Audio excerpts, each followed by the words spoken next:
Special Agent Campbell. I'm attached to Interpol in Paris. We've been watching Sauvage for months. Rowan Atkinson is gearing up to start filming the fourth installment of the Johnny English series, a comedic take on the spy genre.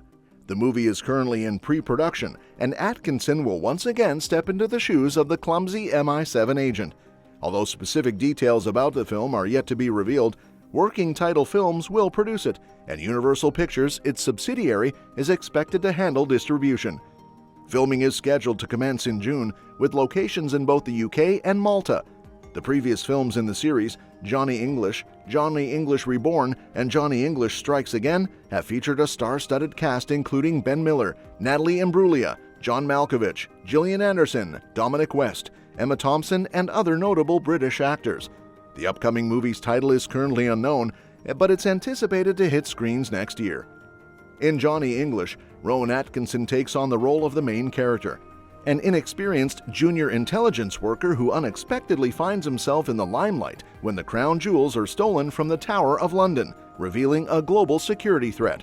Despite being relatively inexperienced, English is swiftly equipped with a specialized vehicle, armed with cutting-edge intelligence gadgets, and granted extensive access to the agency's files. The fate of England now rests on English's shoulders.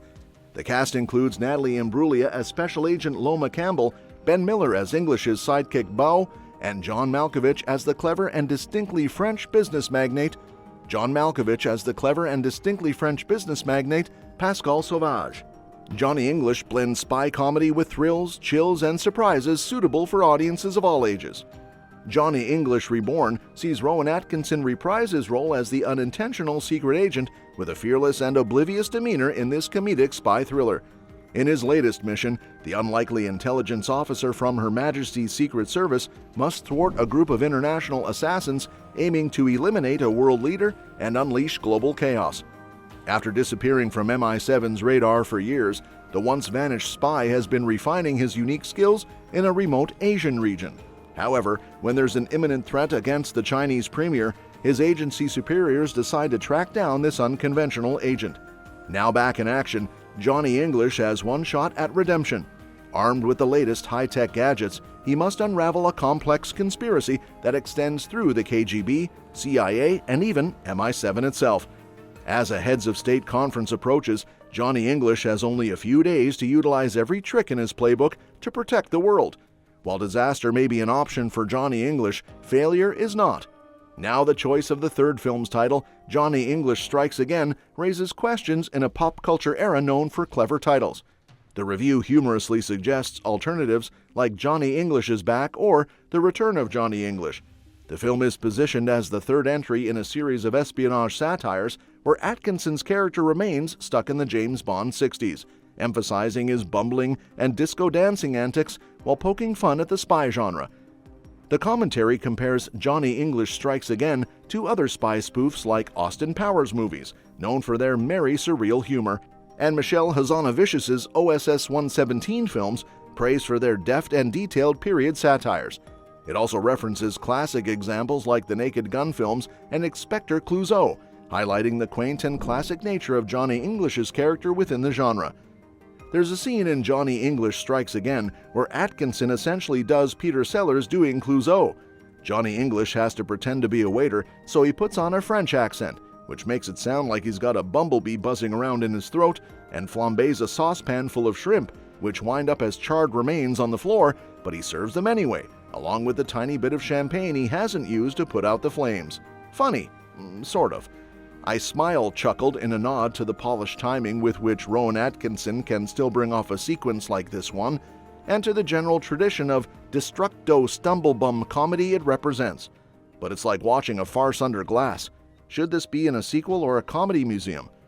Watching Johnny English Strikes Again, I couldn't help but think of Mr. Bean, Rowan Atkinson's other goofy character who I find way funnier.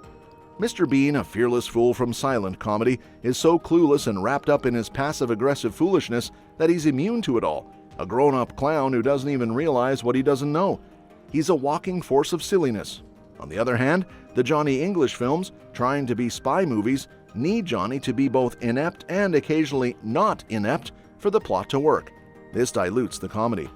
The first Johnny English did okay, $28 million domestically, but the 2011 sequel Johnny English Reborn struggled with only $8 million. And Johnny English Strikes Again did not do much better.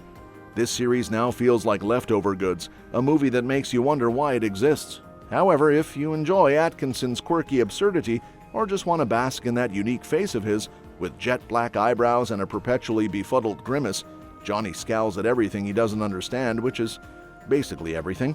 There are a few scenes in Johnny English Strikes Again that might get a chuckle out of you, just a bit. The story revolves around a cyber attack exposing the identities of all MI7 agents in Britain, as the Prime Minister, played by a lively Emma Thompson, gets ready for a G12 summit. Johnny, now teaching spy techniques to middle schoolers, is pulled out of retirement to track down the culprit. Reunited with his sidekick Bo, Johnny navigates the most standard espionage situations using the low-tech methods he still considers high-tech. Johnny, cruising in a vintage Aston Martin that struggles with even the slightest turns, thinks he's gaining a tactical edge by ditching his cell phone, believing the villain won't see us coming. It's all quite mild, but when he shares a drink with Ophelia, an undercover Russian spy, unbeknownst to Johnny, who thinks she just wants a casual cocktail, his order of a drink named a London Lemming is a riot. Johnny remains the nerdy version of a Bond caveman, evident when Bao reveals that his wife is a British Navy captain commanding a nuclear submarine, leaving Johnny utterly bewildered, as if Bo were speaking a foreign language.